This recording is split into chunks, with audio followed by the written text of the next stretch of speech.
Lo que debes conocer sobre el mercado de divisas, curso práctico. Temario del curso. Tema 1. Origen y evolución del mercado de divisas. El origen de las divisas. El sistema de trueque es el método de intercambio más antiguo, y comenzó en el año 6000 a.C., introducido por las tribus de Mesopotamia. En el sistema de trueque, las mercancías se cambiaban por otras mercancías. El sistema evolucionó, y productos como la sal y las especias se convirtieron en medios populares de intercambio. Los viajes marítimos servirían para cambiar estos medios de intercambio en la originaria forma de cambio de divisas. Eventualmente, ya en el siglo VI a.C., se fabricaron las primeras monedas de oro, que actuaron como instrumento de intercambio, ya que tenían características como portabilidad, durabilidad, divisibilidad, uniformidad, oferta limitada, y aceptabilidad. Las monedas de oro se convirtieron en un medio de cambio ampliamente aceptado, pero no eran prácticas porque eran demasiado pesadas. En el siglo XIX, los países adoptaron el patrón oro. El patrón oro garantizaba que el gobierno redimiría cualquier cantidad de papel moneda por su valor en oro. Esto funcionó bien hasta la Primera Guerra Mundial, pero entonces los países europeos tuvieron que suspender el patrón oro para imprimir más dinero y poder pagar por los daños ocasionados por la guerra. El mercado de divisas estaba respaldado por el patrón oro en ese momento, y también lo estuvo durante los primeros años del siglo XX. Bajo este sistema, el papel moneda se podía intercambiar por oro con una tarifa fija. La tasa de cambio para cualquier grupo de dos divisas se calculaba de acuerdo al precio de una onza de oro entre dichas divisas. Sin embargo, el patrón oro colapsó como sistema monetario, pues las grandes naciones europeas imprimieron dinero para pagar proyectos militares grandes. Los países comerciaban entre sí, porque podían convertir las monedas que recibían en oro. El patrón oro, sin embargo, no pudo mantenerse durante las guerras mundiales. A lo largo de la historia, se han dado eventos importantes que han influido enormemente en el entorno comercial del mercado de divisas. Algunos destacados son: el sistema de Bretton Woods, de 1944 a 1971. El Acuerdo de Smithsonian, en 1971. El Acuerdo del Plaza, en 1985. El sistema de Bretton Woods. La primera gran transformación del mercado de divisas, el sistema de Bretton Woods, se produjo hacia el final de la Segunda Guerra Mundial.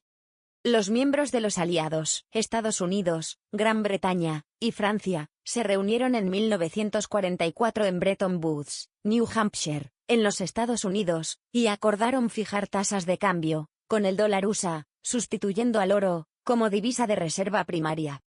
El lugar fue elegido, porque en ese momento, los Estados Unidos era el único país indemne de la guerra. La mayoría de los principales países europeos estaban en ruinas. El Acuerdo de Bretton Woods se estableció para crear un entorno estable, en el que las economías mundiales pudieran restablecerse. Para ello, se intentó crear un mercado de divisas, vinculado y ajustable. El dólar estadounidense estaba vinculado al oro, porque los Estados Unidos poseían la mayor cantidad de reservas de oro del mundo, en ese momento. De esta manera, los países extranjeros realizarían transacciones en dólares estadounidenses, y así es como el dólar estadounidense se convirtió en la moneda de reserva mundial. Finalmente, el Acuerdo de Bretton Woods no logró mantener vinculado el oro al dólar estadounidense, porque no había suficiente oro para respaldar la cantidad de dólares estadounidenses en circulación. Esto ocurrió debido a que la cantidad de dólares estadounidenses en circulación aumentó en consecuencia del aumento de los préstamos y gastos del gobierno. En 1971, el presidente Richard Nixon puso fin al sistema de Bretton Woods, que pronto condujo a la libre flotación del dólar estadounidense frente a otras monedas extranjeras. El Acuerdo de Smithsonian. A raíz del final del Acuerdo de Bretton Woods, se estableció el Acuerdo de Smithsonian, en 1971, que vinculó el dólar estadounidense al oro, a $38 por onza, dentro de bandas de operación del 2,25%. Fue un intento efímero, de estabilizar los tipos de cambio de divisas.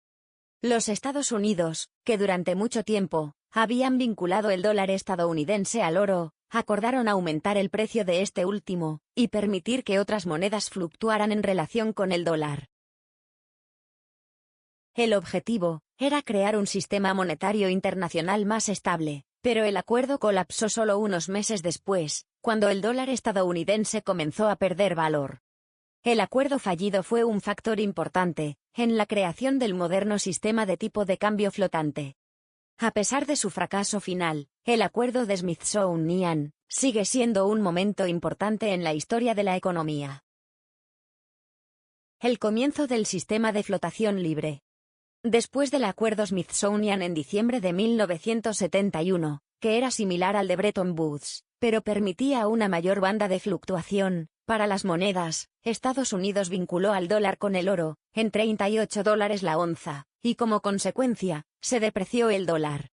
En 1972, la Comunidad Europea intentó alejarse de su dependencia del dólar estadounidense.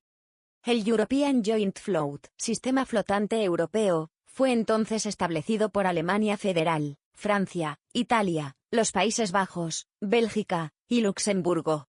Ambos acuerdos cometieron errores, como el acuerdo de Bretton Woods, y en 1973 colapsaron. El acuerdo del Plaza. A principios de los años 80, el dólar se había apreciado enormemente, frente a las demás monedas principales. Esto fue difícil para los exportadores, y la cuenta corriente de los Estados Unidos registró un déficit del 3,5% del Producto Interior Bruto. En respuesta a esta inflación, que comenzó a principios de la década de los 80, Paul Volcker, economista estadounidense y 12º presidente de la Reserva Federal, entre 1979 y 1987, elevó los tipos de interés, lo que provocó la fortaleza del dólar estadounidense y la disminución de la inflación, a expensas de la competitividad de la industria estadounidense en el mercado mundial. El peso del dólar estadounidense estaba aplastando a las naciones del tercer mundo bajo deuda y cerrando las fábricas estadounidenses, porque no podían competir con los competidores extranjeros. En 1985, el G5, las economías más poderosas del mundo en ese momento, Estados Unidos, Gran Bretaña, Francia, Alemania Federal y Japón, enviaron representantes a lo que se suponía era una reunión secreta en el Hotel Plaza de Nueva York. Las noticias de la reunión se filtraron, obligando al G5 a hacer una declaración, alentando la apreciación de las monedas distintas al dólar. Esto se conoció como el Acuerdo del Plaza, y sus reverberaciones causaron una caída precipitada del dólar. El objetivo era ayudar a la economía de los Estados Unidos para recuperarse de la recesión de los primeros años de la década de los 80. La devaluación del dólar estadounidense hizo que las exportaciones de los Estados Unidos fueran más competitivas, y esto ayudó a reducir el déficit comercial. Este acuerdo fue acertado en su meta de reducir el déficit comercial de los Estados Unidos, pero también tuvo algunas consecuencias no previstas. La más notable de ellas fue que al ser el yen de mayor valor, esto hizo que las exportaciones japonesas fueran más costosas, lo que llevó a un marcado declive en el desarrollo económico japonés.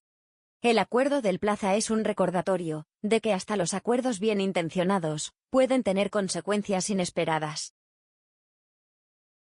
El establecimiento del euro.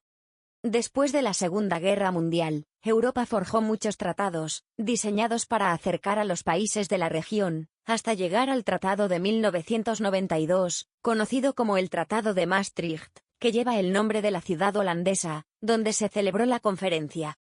El tratado estableció la Unión Europea, condujo a la creación del euro, y formó un conjunto coherente, que incluía iniciativas en materia de política exterior y seguridad. El tratado ha sido enmendado varias veces, pero la formación del euro dio a los bancos y a las empresas europeas la clara ventaja de eliminar el riesgo cambiario en una economía cada vez más globalizada. El trading por Internet. En la década de los 90, los mercados de divisas se hicieron más sofisticados y rápidos que nunca, porque el dinero estaba cambiando. Una persona sentada sola en su casa podía encontrar, con el clic de un botón, un precio exacto, que solo unos años antes habría requerido un ejército de operadores, corredores y teléfonos. Estos avances en la comunicación se produjeron en una época en la que las antiguas divisiones dieron paso al capitalismo y a la globalización. Para el mercado de divisas todo cambió. Las monedas que antes estaban cerradas en los sistemas políticos totalitarios podían ser intercambiadas. Los mercados emergentes, como los del sudeste asiático, florecieron y atrajeron la especulación de capitales y divisas. La historia de los mercados de divisas desde 1944 presenta un ejemplo clásico de un mercado libre en acción. Las fuerzas competitivas han creado un mercado con una liquidez sin precedentes. Los spreads, diferencia de precio entre los precios de compra y de venta, indicados para un activo, han caído radicalmente, con el aumento de la competencia entre participantes de confianza en línea. Los particulares que operan en grandes cantidades tienen ahora acceso a las mismas redes de comunicaciones electrónicas utilizadas por los bancos y brokers internacionales. El trading de divisas hoy y en el futuro. Hoy en día, el mercado de divisas es el mercado más grande del mundo. Más de 6 billones de dólares se negocian diariamente en él. El futuro de este mercado está envuelto en incertidumbre y está en constante cambio, lo que conduce a un sinfín de oportunidades para los operadores. En el núcleo de estos mercados está el concepto de tasas cambiarias, libres y flotantes, que permiten que las divisas fluctúen libremente, de acuerdo con los cambios en la oferta y la demanda. Este sistema dinámico está fuertemente influenciado por eventos a nivel global, con acontecimientos financieros y geopolíticos externos, tales como sanciones, acuerdos comerciales y tasas de interés fluctuantes, que tienen un impacto muy importante en las divisas locales.